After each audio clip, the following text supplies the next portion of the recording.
Alright, well, as you can look at my art, it's very spacious and it's abstract. This wasn't my first idea, but I had to settle with it. Each part represents something, and I don't really want to go over that, but just notice the width right here, how this is actually a keyhole, and that's a key.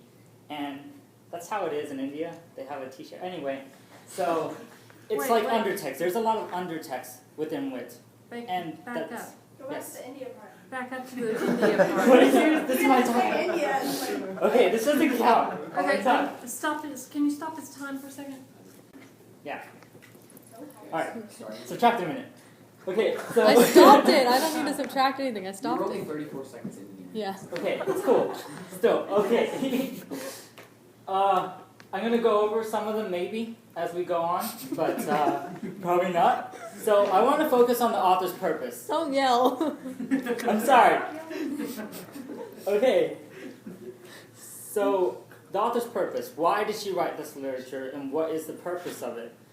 And I mean, I see it based on her background, why she would be interested in it, but more importantly, I remember Ms. Wickersham telling me that she actually wrote more the first time, but she had to cut down due to time. So I asked myself, how refined must the work be?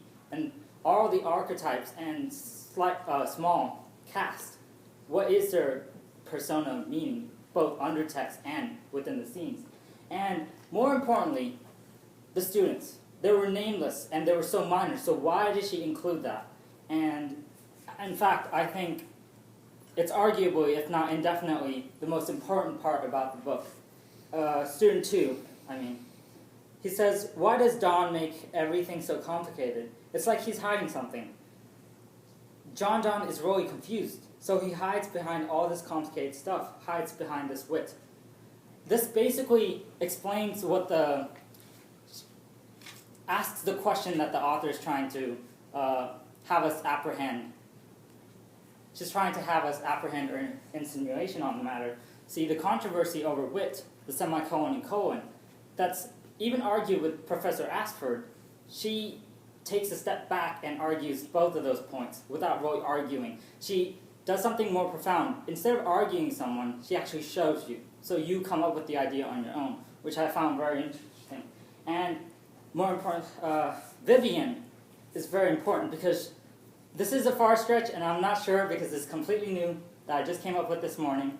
But Vivian represents, in a way, John Donne as well as the audience, and I'll get to that. And I made this drawing. It's supposed to be on the music box, the stanza. And shut up. The purpose, the reason is you can copy a music box's dancing, but you can't necessarily say that you know how the dance goes and everything, right? It's just imitation. And that's kind of what Vivian is. She's like John Donne in the sense that he wasn't able to produce an answer completely. It was still up for controversy. And Vivian wasn't able to either. She worked her whole life on this work, but she wasn't able to fully understand it or grasp it.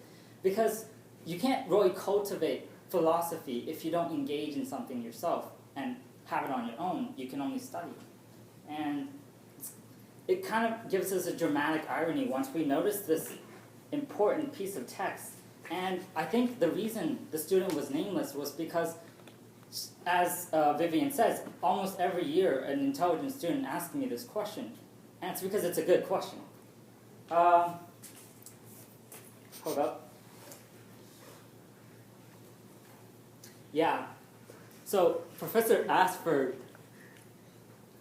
asked Vivian not to go back to the library, but to engage herself because of this very point, imitation, rather than actual participation in the profession.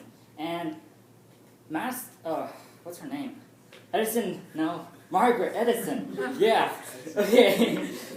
She does a very good job. She not only venerates the author, but she shows a modern aspect of what the work is. This is kind of an allegory, but not necessarily, in the sense that it alludes to something. It alludes to a modern aspect of the controversy within the book, but she doesn't state it. And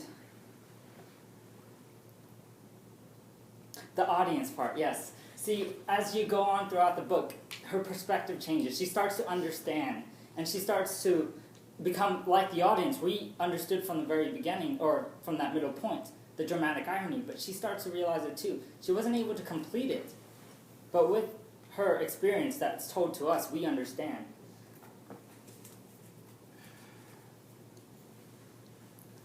So essentially, this work is honestly about the metaphysical and medicinal values of life and death, and who has the audacity to really define it, and that's why I think the author didn't want to just argue it, but rather show it with her wit. And I'd like to take this quote from one of my favorite shows, The X-Files, with Scully's words when she questions life and death herself. She says, "It's over matter and gas, the beginning, the universe, everything." And she says, "If there is a beginning, must there be an end? We burn like fires in our time, only to be extinguished, to surrender to the elements' eternal acclaim, matter and gas." Crap, I forgot what I was going to say.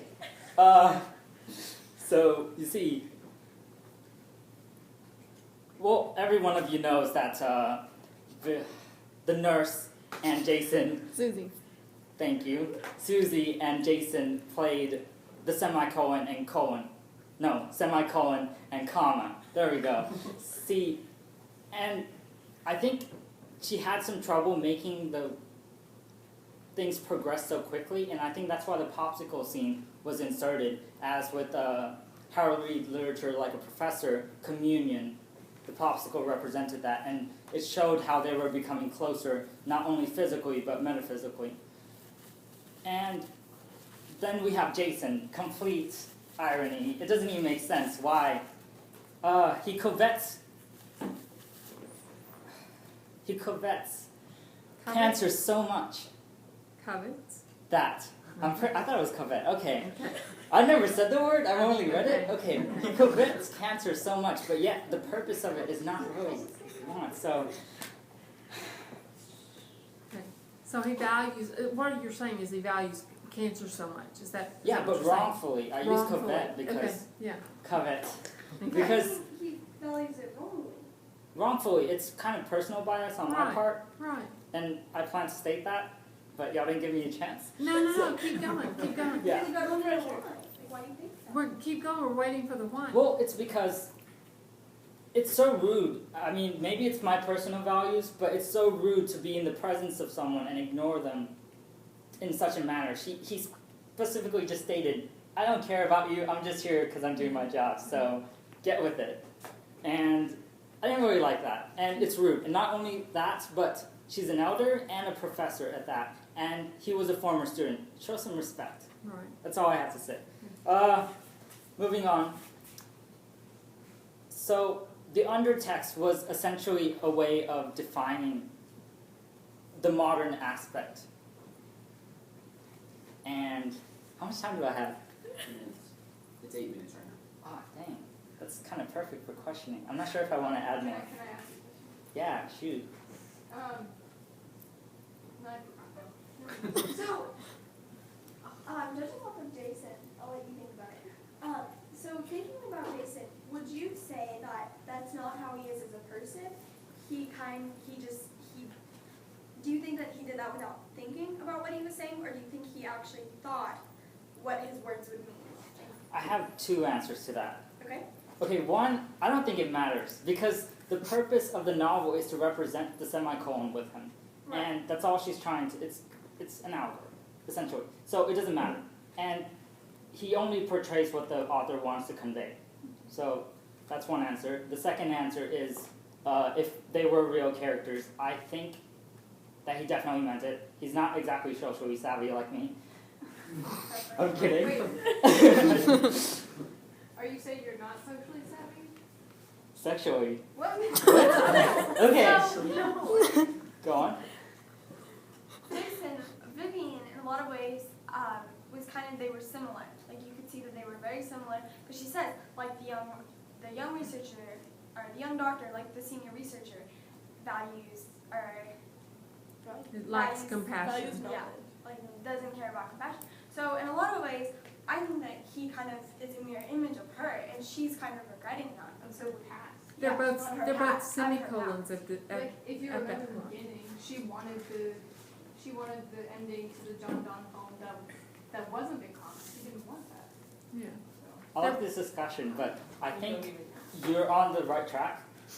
I mean, you're on the right track. I mean, you got it. But the thing is, that's what I meant by the transition. She essentially represented John Donne and then the audience because she transitioned. She was the piece that said, this is subjective. It depends on the person. And I'm going to kind of plagiarize because I said this in my written work, but it's just so perfectly said that I can't think of anything better. The factions that are involved is not what is questioned, or what should be questioned, but rather the people within the factions themselves, and thus subjective. And we're out of time, but I do have a final question for you, and we'll call this time on me. Yeah. Would you go so far as to say that Jason's happy about Vivian having cancer? Oh, I'm gonna let you answer first. Walked out of frame and everything. I think he's indifferent. He doesn't really focus on connection or anything like that. His work is his obsessions, and his obsessions, one of them is cancer. So if you notice how awkward he was, and he was just following protocol, and he never tried to engage more than he had to, and that represented his indifference. Okay. All right. Thank you. I'm sorry I'm Yay. yelling.